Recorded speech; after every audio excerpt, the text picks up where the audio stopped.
High প্রিয় শিক্ষার্থী বন্ধু, আজকে আবার নতুন একটা বিষয় নিয়ে তোমাদের সামনে উপস্থিত হয়েছি। তোমরা ইতিমধ্যে এই বিষয়ে একটি ক্লাস অলরেডি পেয়েছো, তোমাদের উপরে সাজেশনে চলে আসছে অলরেডি। আমরা আজকে একাদশ দ্বাদশ শ্রেণীতে যারা পড়ছো তাদের জন্য স্পেশালি জীবনবৃক্ষ যে প্রবন্ধটি আছে তোমাদের বাংলা প্রথম পত্রের, সেই জীবনবৃক্ষ প্রবন্ধের পাঠ্য বইয়ের অনুশীলন পাঠের যে সৃজনশীলটা আছে, আমরা সেই সৃজনশীল নিয়ে কথা বলবো।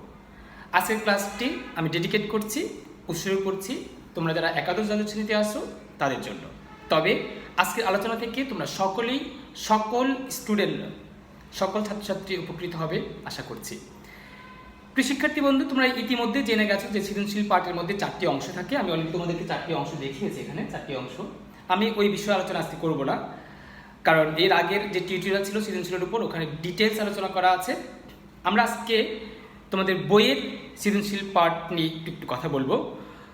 তোমাদের বইয়ের প্রথমে জ্ঞানমূলক আকারে যে প্রশ্নটি দেওয়া আছে ক নাম্বার, তোমরা সকলেই জানো যে ক নাম্বার থাকে, সৃজনশীলের 4টি অংশ থাকে। 4টি অংশের মধ্যে প্রথম যে অংশটি থাকে ক নাম্বার, সেই ক নাম্বার অংশটি থাকে জ্ঞানমূলক আকারে। জ্ঞানমূলক মানে হচ্ছে কি তুমি এক কথায় উত্তরটা দিবা। এখানে অহেতুক কোনো কথা লেখা যাবে না, অমূলক কোনো কথা লেখা যাবে না। তুমি যদি কি অফ অ্যান্সার যেটা আছে, তোমার উত্তরের মেন উত্তর যেটা আছে, যদি মেন উত্তরটাও তুমি লিখে দিতে পারো জ্ঞানমূলকের মধ্যে, তুমি কিন্তু ফুল নাম্বার পেয়ে যাবা, মানে পরিপূর্ণ নাম্বার পেয়ে যাবা, একে এক পেয়ে যাবা। তো বন্ধুরা, তোমাদের পাঠ্য বইয়ের মধ্যে যে প্রশ্নটা দেওয়া আছে, মোতাহার হোসেন চৌধুরী কোন আন্দোলনের কাণ্ডারে ছিলেন? এখানে তোমরা যেভাবে অ্যান্সার করো, তোমরা অ্যান্সার করো মোতাহার হোসেন চৌধুরী বুদ্ধির মুক্তি আন্দোলন এর কাণ্ডারি ছিলেন। তোমরা অ্যান্সারটা এভাবেই করো, রাইট, কোনো ভুল নেই। কিন্তু এটাকে যদি আমরা একটু ভিন্ন অঙ্কে লিখি, একটু অন্যভাবে সাজিয়ে লিখি, যে আমাদের কি অফ অ্যান্সার যেটা, মানে আমাদের মূল উত্তর যেটা, আমরা যদি ওই উত্তরটাকে আগে লিখতে পারি, তাহলে আমরা মনে হয় আমাদের উত্তরটার মধ্যে একটু ঢং করতে পারবো, একটু সাজিয়ে লিখতে পারবো। যে বুদ্ধির মুক্তি আন্দোলনের কাণ্ডারে ছিলেন মোতাহার হোসেন চৌধুরী। এখানে দেখো, এই ক নম্বরের মধ্যে তোমার কাছে মূল যেটা চেয়েছেন বুদ্ধির মুক্তি আন্দোলন, এটা হচ্ছে তোমার কি অফ অ্যান্সার, অ্যান্সারের মূল কথা। তো তুমি যদি শুধু এটাও লিখো কোনো প্রবলেম নেই, তাহলে তুমি চেষ্টা করবে তোমার প্রত্যেকটা জ্ঞানমূলকের মধ্যে কি অফ অ্যান্সারটাকেই আগে লিখতে।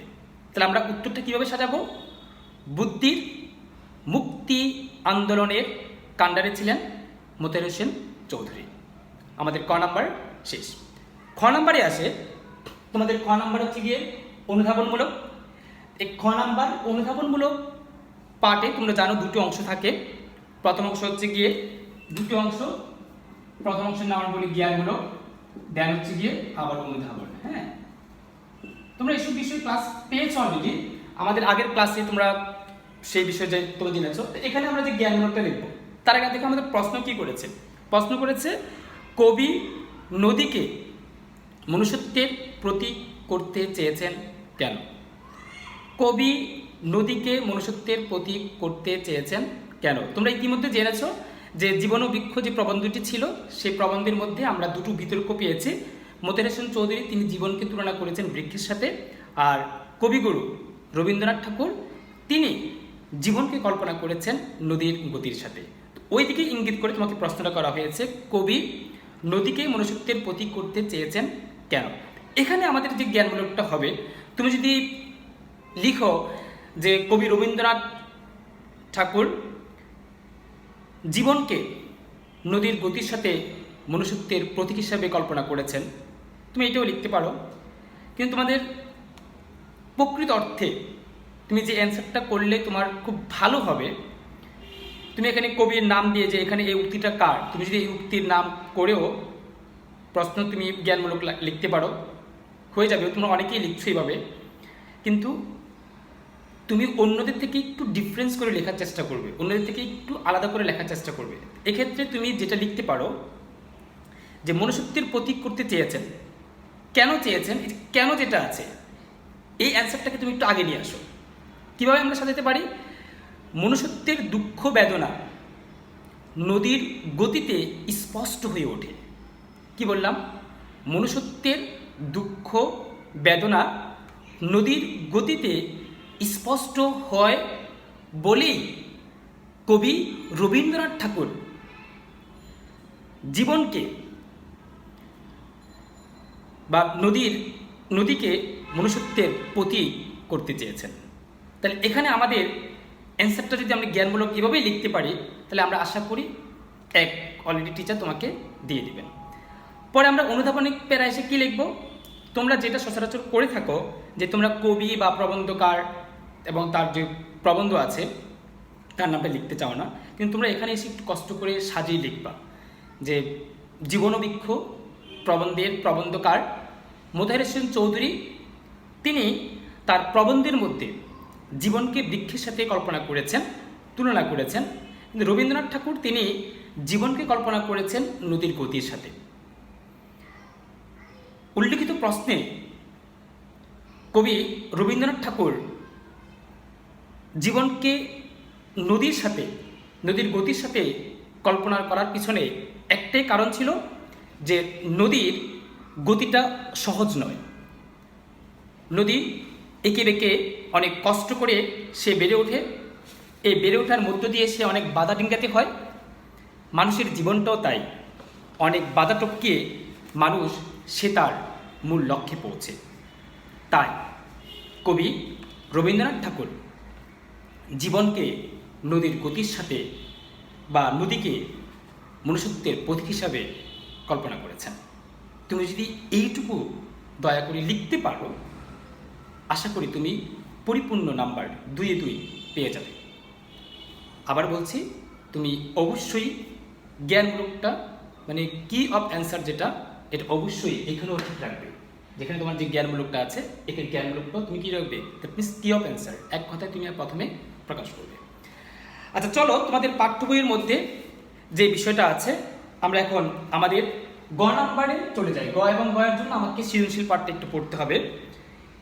এই যে বিটুপি শ্রেণী হেরি সারি সারি, কি আশ্চর্য শোভাময়ে যাই বলিহারি, কেহ বা সরল সাধু হৃদয় যেমন, ফলভারে নত কেহ গুণীর মতন, এদের স্বভাব ভালো মানবীর চেয়ে, ইচ্ছা যার দেখো দেখো জ্ঞান চক্ষু চেয়ে, যখন মানবকুল ধনবান হয় তখন তাদের শির সমুন্নত রয়, কিন্তু ফলশালী হলে এ তরুণগণ অহংকারে উচ্চ শির না করে কখন, ফলশূন্য হলে সদা থাকে সমুন্নত, নিচু প্রায় কার ঠাঁই নহি অবনত। কি চমৎকার একটি কথা বলেছেন। এই অংশটুকু তোমাদের সারমর্ম আকারেও কিন্তু এসে থাকে, তোমরা এই বিষয়ে আশা করি খুব ভালো করে জানো। তো এখানে দেখো যেই কথাটা তিনি লেখক বলতে চাচ্ছেন, যে একটা বৃক্ষ সম্পর্কে তিনি কথা বলেছেন, বৃক্ষ যখন ফলবান হয় তখন কেমন থাকে, মানুষ যখন তোমার ফলবান হয় তখন কেমন হয়ে যায়, আসলে মানুষকে ফলবান ছাড়া, মানে যখন ফলবান থাকে না তখন মানুষ কেমন থাকে, এই বিষয়গুলো তিনি তুলে আনার চেষ্টা করেছেন তার এই ছোট্ট একটা উদ্দীপকের মধ্যে। চলো আমরা দেখি আমাদের প্রশ্নে কি আছে।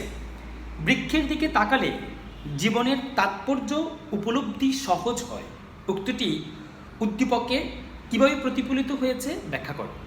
বন্ধুরা, তোমরা জানো যে এই যে একটা উদ্দীপক তোমাকে প্রশ্নের মধ্যে যে একটা কোটেশন তোমাকে দিয়েছে, এই কোটেশনটা হচ্ছে গিয়ে মানে ঘ নাম্বারে দিয়েছে। তো এই ঘ নাম্বারের মধ্যে যেই বিষয়টা তোমার কাছে আসলে জানতে চায়, তুলনার জিনিসটা যে তোমার জানতে চায়, এবং গ নাম্বার পার্টটা কিন্তু থাকে সাদৃশ্যের পার্ট বা তুলনার পার্ট। হ্যাঁ, তো এখানে দেখো কবি কিন্তু তাই করতে চেয়েছেন যে বৃক্ষের দিকে তাকালে জীবনের তাৎপর্য উপলব্ধি সহজ হয়, উক্তিটি উদ্দীপকে কিভাবে প্রতিফলিত হয়েছে, মানে তার সাদৃশ্যের দিকটা কোনটা, কীভাবে প্রতিফলিত হলো, ওই জিনিসটা তোমাকে তুলে আনতে বলেছেন। আর তোমরা খুব ভালো করে জানো এটা কিন্তু একটা মোতাহার হোসেন চৌধুরীর লাইন, তার জীবন ও বৃক্ষ যে প্রবন্ধ আছে তার প্রবন্ধেরই কিন্তু একটা লাইন হচ্ছে গিয়ে বৃক্ষের দিকে তাকালে জীবনের তাৎপর্য উপলব্ধি সহজ হয়। তো এক্ষেত্রে তুমি তোমার অ্যান্সারটা কি অফ অ্যান্সারটা তোমার কি হতে পারে, তোমরা সকলেই যেটা ভুল করো এবং 90% স্টুডেন্ট যেটা ভুল করে, তারা লিখে দিয়ে আছে যে বৃক্ষের দিকে তাকালে জীবনের তাৎপর্য উপলব্ধি সহজ হয়, উক্তিটি নিচে আলোচনা করা হলো। আচ্ছা প্রিয় শিক্ষার্থী বন্ধু, এটা কি কোনো জ্ঞানমূলক হলো? জ্ঞানমূলকটা আমি কি বলেছি যে তোমার প্রশ্নের মূল কি অফ অ্যান্সারটা তুমি তুলে আনবে জ্ঞানমূলকের মধ্যে। তোমরা খুব ভালো করে জানো যে এই ঘ নাম্বার পাঠটা কিন্তু তোমার তিনটা অংশে বিভক্ত থাকে। এখানে প্রথম জ্ঞান থাকে, তারপরে অনু থাকে, দেন হচ্ছে কি তোমার প্রয়োগ থাকে। তোমরা জানো এই এসব বিষয়ে আমরা কথা বলেছি আমাদের আগের যে সৃজনশীল পাঠটা আছে, দয়া করে সৃজনশীল পাঠটা একটু দেখে নিবা। ওখানে আমরা ডিটেলস আলোচনা করেছি যে আমরা কিভাবে প্রশ্নগুলো সাজাবো। তো এখানে দেখো যে ঘ নাম্বার আমরা প্রথম যে জ্ঞানমূলকটা লিখবো, তাই না? তখন প্রশ্নটা করেছি কি, আমি আবার পড়ছি, বৃক্ষের দিকে তাকালে জীবনের তাৎপর্য উপলব্ধি সহজ হয়, উক্তিটি উদ্দীপকে কিভাবে প্রতিফলিত হয়েছে। তোমরা যেটা অ্যান্সার করো, এই অ্যান্সারটা কিন্তু আদৌ কি তোমার মানে একটা অমূলক একটা কথা তুমি লিখলা, মানে যার সাথে কোনো প্রশ্নের রিলেটেড নেই, কোনো সম্পর্কই নেই, যে নিচে আলোচনা করা হলো, এটা কোনো তোমার জ্ঞানমূলক হতে পারে না। তাহলে এখানে তুমি জ্ঞানমূলকটা কি লিখবে? জ্ঞানমূলকটা লিখতে পারো, দেখো যে বৃক্ষের দিকে তাকালে জীবনের তাৎপর্য উপলব্ধি হয়। জীবনের তাৎপর্য আমরা বৃক্ষ কিন্তু খুব সচরাচর দেখতে পাই চোখের সামনে, খুব সহজে আমরা বৃক্ষকে কল্পনা করতে পারি, খুব সহজে আমরা বৃক্ষকে দেখি, আমাদের হাতের কাছে বৃক্ষকে পাই।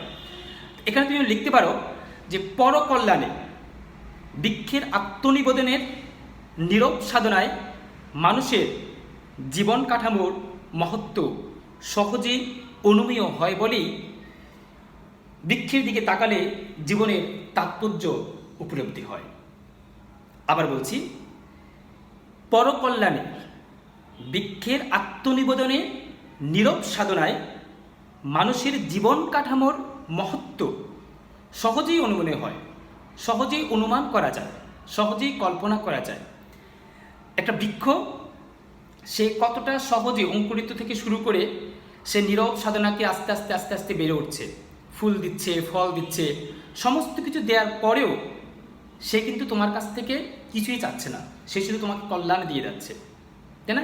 এই যে তার একটা সার্থকতা, তার যে এটা নীরব সাধনা, এটাই কিন্তু একজন মানুষের উদ্দেশ্য হওয়া উচিত, একজন মানুষের জীবনের মূল লক্ষ্য হওয়া উচিত। তো এই দিকে কিন্তু তোমাকে ইঙ্গিত করা হয়েছে। তাহলে আমরা আবার বলছি অ্যান্সারটা, পরকল্যাণে বৃক্ষের আত্মনিবেদনের নীরব সাধনায় মানুষের জীবন কাঠামো মহত্ব সহজেই অনুমেয় হয় বা সহজেই অনুমান করা যায়, তাই বৃক্ষের দিকে তাকালে জীবনের তাৎপর্য উপলব্ধি হয়। তুমি জ্ঞানমূলক আকারে এটা যদি লিখো, তোমার অ্যান্সারটা টিচার খুব মনোপুত হবেন। তোমার পরে তুমি কি অংশ কি লিখতে যাচ্ছ, টিচার কিন্তু অনেকাংশে এটা দেখবেও না। তারপরও তুমি সেকেন্ড প্যারা এসে যেহেতু তোমার অনুধাবন প্যারা লিখতেই হবে তোমাকে, অনুধাবন প্যারা তুমি কি লিখবে? এই যে জ্ঞানমূলক তুমি ওইটা কেন লিখলা, তারই ব্যাখ্যা তুমি লিখবা অনুধাবন প্যারার মধ্যে। এখানে তুমি লিখবা যে জীবন বৃক্ষ প্রবন্ধের মধ্যে মোতাহার হোসেন চৌধুরী তিনি জীবনকে বৃক্ষের সাথে কল্পনা করেছেন। জীবন একটা বৃক্ষ অঙ্কুরিত হওয়াকে শুরু করে বৃদ্ধি পর্যন্ত, ফলবান হওয়া পর্যন্ত যেভাবে নীরব সাধনা করে তার বিকাশ, তার যে তোমার আত্মনিবেদন, তার যে তোমার সার্থকতা, সকল দিক থেকে সে মানুষকে শিক্ষা দিয়ে যাচ্ছে। এই জিনিসটাই যদি একজন মানুষ উপলব্ধি করতে পারে, তাহলে তার জীবনের তাৎপর্য সে বুঝতে পারবে, তাহলে একজন মানুষ তার জীবনের সার্থকতা বুঝতে পারবে, যা বৃক্ষের কাছে খুব সহজেই অনুমান করা যায় বা যা বৃক্ষের সাথে খুব সহজেই কল্পনা করা যায়। তুমি এইটুকু পার্ট অনুধাবন প্যারার মধ্যে লিখতে পারো। দেন প্রয়োগমূলকে তোমরা যেটা করবে, প্রয়োগমূলকে তোমার অংশটাকে তুমি দুভাবে সাজাবে। যে এখানে প্রথমেই তুমি সৃজনশীল পার্ট যেটা আছে তাকে ব্যাখ্যা করবে। আবার বলছি, সৃজনশীল পার্ট যেটা আছে, তোমাকে যে প্রশ্নটা দেওয়া আছে, যেটুকু অংশ তোমাকে দেওয়া আছে ওইটুকু অংশ তুমি তোমার ভাষায়, আবার সৃজনশীল লিখে দিয়ে এসো না, তুমি ওই সৃজনশীলটাকে তুমি তোমার ভাষায় কি করবে, প্রথম লিখবে, দেন ঠিক তেমনই হবে। ওকে, তাহলে এই পার্টটা আমি শুরু করতে পারি, প্রয়োগমূলকের এই পার্টটা, বা তুমি শুরু করতে পারো যে উদ্দীপকে আছে,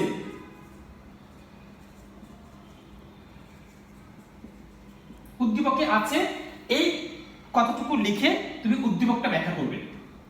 আবার বলছি, আচ্ছা এটি স্পষ্ট করে তোমাকে লিখে দিই, প্রয়োগমূলকের এই অংশটুকু তুমি লেখার আগে একটা পাঠ তুমি অংশগ্রহণ করবে। এখানে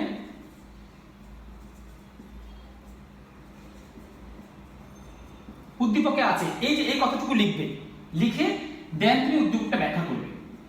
ওকে, উদ্দীপকটা ব্যাখ্যা করার পর ধরো তোমার উদ্দীপকটা ব্যাখ্যা এখানে শেষ হয়ে গেল, তুমি এখানে লিখবা ঠিক অনুরূপভাবে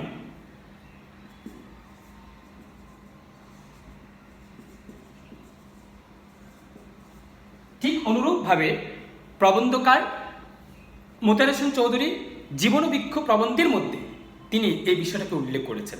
যেটুকু পার্ট আছে তুমি ওই পার্টটাকে কি করবে, উল্লেখ করে দিবে যে একটা জীবনের লক্ষ্যই হচ্ছে গিয়ে মানুষের কল্যাণে জীবনকে ব্যয় করা, এটাই তার সার্থকতা।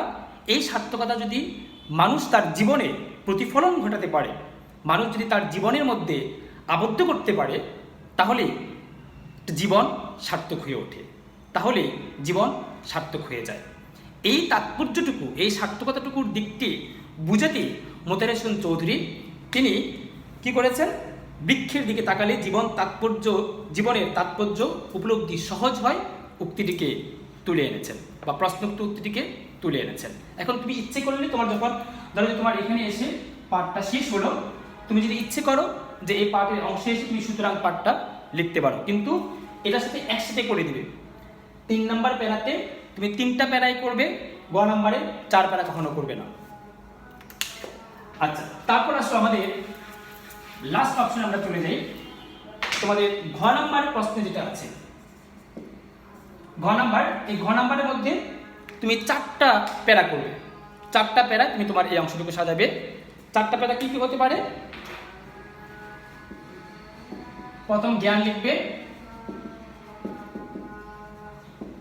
অনুধাবন, এখানে আমার প্রয়োগ, দেন হচ্ছে কি তোমার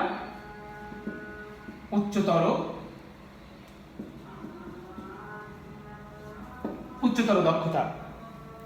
শিক্ষার্থী বন্ধু, এই পার্টটা একটু আমাদের কাছে একটু কঠিন মনে হয়, আমরা এই পার্টে এসে অনেকটা ভুল করে যাই এবং এই পার্টে আমাদের নাম্বারটা একটু কমে যায়। মানে ঘ নাম্বারে এই অংশটুকুই এসে আমাদের ঘ নাম্বারের এই পার্টটাই আমাদের নাম্বারটা কমে যায়। আমরা অনেকে 2 পাই, অনেকে 1 পাই, খুব ম্যাক্সিমাম স্টুডেন্টই তোমার এই কাজটা পায়, মানে এই নাম্বারগুলো পেয়ে থাকে। মানে খুব কম স্টুডেন্ট আছে যারা তোমার এখানে 3-এ 3 মানে 4-এ 3 বা 4-এ 4 পায়, খুব কম স্টুডেন্ট আছে। এখানে তুমি 4-এ 4 কীভাবে তুলবে? দেখো তোমার অপশন আছে, প্রথমেই তুমি জ্ঞান বলো। তাহলে আসলে আমরা প্রশ্নটা পড়ি। আমার প্রশ্নটা কি বলেছে? উদ্দীপকের বৃক্ষ এবং জীবনবৃক্ষ প্রবন্ধের বৃক্ষ কি এক সূত্রে গাঁথা? তোমার মতের পক্ষে যুক্তি দাও। তোমরা এখানে এসে যে ভুলটা করো, দয়া করে এখানে দেখো তোমার মতের পক্ষে যুক্তি দাও, যে তোমার মত দিতে বলেছে। হ্যাঁ, আমি একমত, আমার মত এটা, নিচে আমার মত উল্লেখ করা হয়েছে, এই কথাগুলো দয়া করে লিখবে না।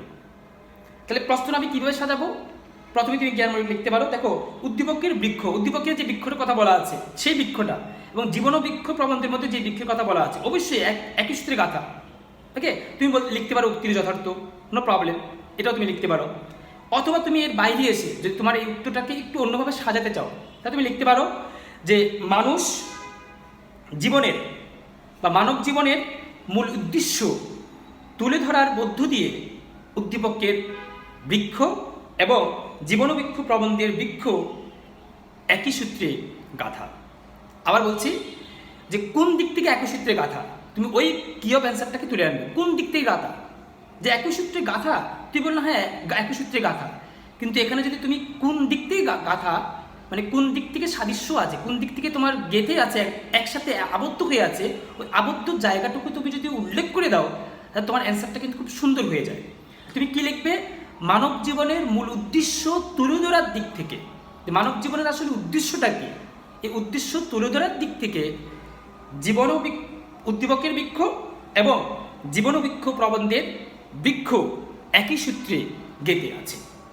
এটাই তোমার জ্ঞানমূলক চলে গেল। ঠিক আছে, এখন দেখো তুমি এই জ্ঞানমূলকটা কেন লিখলা, এই কেন অ্যান্সারটা তুমি লিখবো কোথায়? অনুধাবন প্যারার মধ্যে। তাই এই অনুধাবন প্যারাটা তুমি কীভাবে সাজাতে পারো, বা তুমি অনুধাবন প্যারাটা তুমি কীভাবে লিখতে পারো? ধরো তুমি এখানে লিখবে যে জীবনবৃক্ষ প্রবন্ধের মধ্যে মোতাহার হোসেন চৌধুরী তিনি জীবনটা কিভাবে সার্থক হয়ে উঠতে পারে তার বিষয়ে উল্লেখ করতে গিয়ে প্রবন্ধকার জীবনকে বৃক্ষের সাথে কল্পনা করেছেন। বৃক্ষ যেমন একটি সার্থকতার পরিচয়, বৃক্ষ যেমন আত্মনিবেদনের একটি পরিচয়, বৃক্ষ যেমন আত্মবিকাশের একটি পরিচয় এবং সার্থকতার একটি বার্তা সবসময় মানুষকে দিয়ে যায়, এবং সার্থক হয়ে ওঠার পেছনে বৃক্ষ যেমন সফলময় শিক্ষা দিচ্ছে, তাই একটি জীবনকে মহৎ করে তুলতে, একটি জীবনকে সার্থক করে তুলতে বৃক্ষের সাথে তোমার কি করেছেন? প্রবন্ধকার জীবনকে কল্পনা করেছেন। ক্লিয়ার? তাহলে জীবনকে মহত্ব করার দিক থেকে এই বিষয়টা, এই দিক থেকে উদ্দীপকের বৃক্ষ এবং জীবন বৃক্ষ একই সূত্রে গেঁথে আছে। পরের অংশ তুমি যেটা করবা যে গ নাম্বার, এই যে প্রয়োগমূলক, যেটা তোমাকে একটু আগে যেটা দেখিয়েছি, এখানে তুমি উদ্দীপকে আছে, এই যে উদ্দীপকে আছে,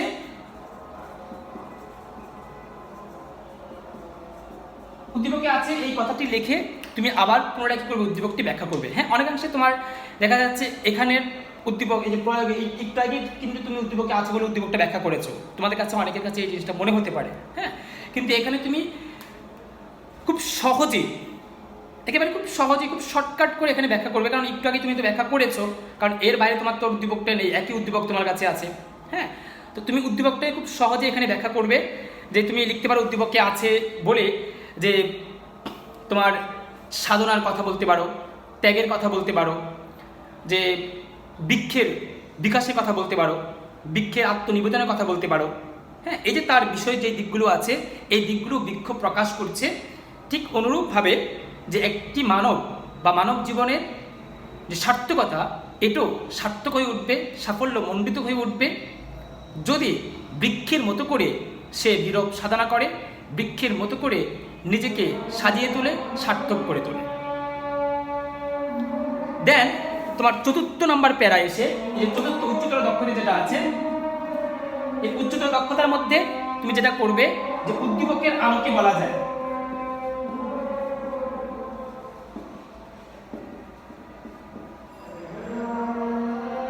উদ্দীপকের আলোকে বলা যায়, তুমি এই কথাটা লিখে উদ্দীপকের আলোকে বলা যায়, এই কথা আবার একটু সুন্দর করে তোমাদেরকে লিখে দিই।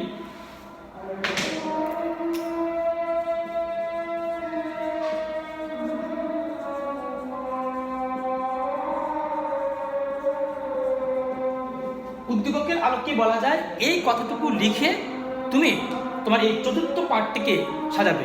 দেখো, তোমার কিন্তু জ্ঞানমূলক শেষ, অনুধাবন শেষ, প্রয়োগের মধ্যে তুমি তোমার পাঠ্য আলোচনা করেছো, উদ্দীপকটা আলোচনা করেছো, তাহলে থাকলো কি আর, তাই না? অর্থাৎ তুমি লেখা এবং উদ্দীপক থেকে কি বুঝতে পেরেছো, আদৌ তোমার লেখক এই তার যে কথাগুলো বললেন, তার যে অনুমানটা, এটা আদৌ তোমার ঠিক আছে কিনা, এটাকে তুমি কি করবে? এই পাঠের মধ্যে, এই অংশের মধ্যে তুমি তুলে আনার চেষ্টা করবে। এখানে তোমরা যেটা অনেকেই ভুল করো যে সুতরাং দিয়ে এটাকে শেষ করো, অতএব দিয়ে এই পাঠটাকে শেষ করো, কিন্তু এই কাজটা কখনো করবে না। অতএব বা সুতরাং দিয়ে এই পাঠটাকে কখনো শেষ করার চেষ্টা করবে না। এটাই তোমার হচ্ছে সৃজনশীলতার পাঠ। এখানে তোমাকে অবশ্যই মূল্যায়ন করতে হবে যে লেখকের কথা, উদ্দীপকের কথা তোমাকে তোমার মত আকারে মূল্যায়ন করতে হবে। তাই তুমি কি লিখবে? উদ্দীপকের আলোকে বলা যায় যে জীবন ও বৃক্ষ প্রবন্ধের মধ্যে প্রবন্ধকার যে বৃক্ষের জীবনচারণ থেকে বা বৃক্ষের বেড়ে ওঠা থেকে এবং বৃক্ষের অঙ্কুরণ থেকে বেড়ে ওঠা পর্যন্ত যে একটা শিক্ষা বৃক্ষ আমাদেরকে দিয়ে যাচ্ছে, এই শিক্ষা যদি কোনো মানব যদি তার জীবনে গ্রহণ করতে পারে, তাহলে তার জীবনটা সার্থক হয়ে ওঠে। বৃক্ষ যেমন পরকল্যাণে আত্মনিবেদন করছে, বৃক্ষ যেমন নিজেকে বৃদ্ধি পর্যন্ত ফলবান হয়ে, ফুল দিয়ে ফলবান হয়ে সকল দিক থেকে মানুষকে কল্যাণকামী করে তুলছে, ঠিক অনুরূপভাবে একজন মানুষ যদি বৃক্ষের মতো করে নীরব সাধন করে বড় হয় এবং তার পুরো জীবনটাকে, তার অর্জিত বিষয়গুলোকে মানুষের কল্যাণে কাজে লাগাতে পারে, তাহলেই বৃক্ষের মতো একটি জীবনও সার্থক হয়ে উঠবে, বৃক্ষের মতো একটি জীবন মূল্যবান হয়ে উঠবে। তাই প্রবন্ধকার উল্লিখিত প্রশ্নের মধ্যে তিনি একটা বৃক্ষকে মানবের সাথে কল্পনা করেছেন, বা জীবনকে একটা বৃক্ষের সাথে তিনি কল্পনা করেছেন। সুতরাং বলা যায় উদ্দীপকের বৃক্ষ, জীবন ও বৃক্ষ, প্রবন্ধের বৃক্ষ মানব জীবনের উদ্দেশ্য অর্জনের, উদ্দেশ্য তুলে ধরার দিক থেকে, মানব জীবনকে সার্থক করে তোলার দিক থেকে একই সূত্রে গেঁথে আছে, একই সূত্রে গাঁথা রয়েছে। শিক্ষার্থী বন্ধু, তোমরা যদি তোমাদের উত্তরগুলোকে এভাবেই সাজাতে পারো, আশা করি তোমরা সৃজনশীল পাঠে পরিপূর্ণ নাম্বার আশা করতে পারো। তোমাদের মঙ্গল কামনা করছি। ভালো থাকবে, সুস্থ থাকবে। আল্লাহ হাফেজ।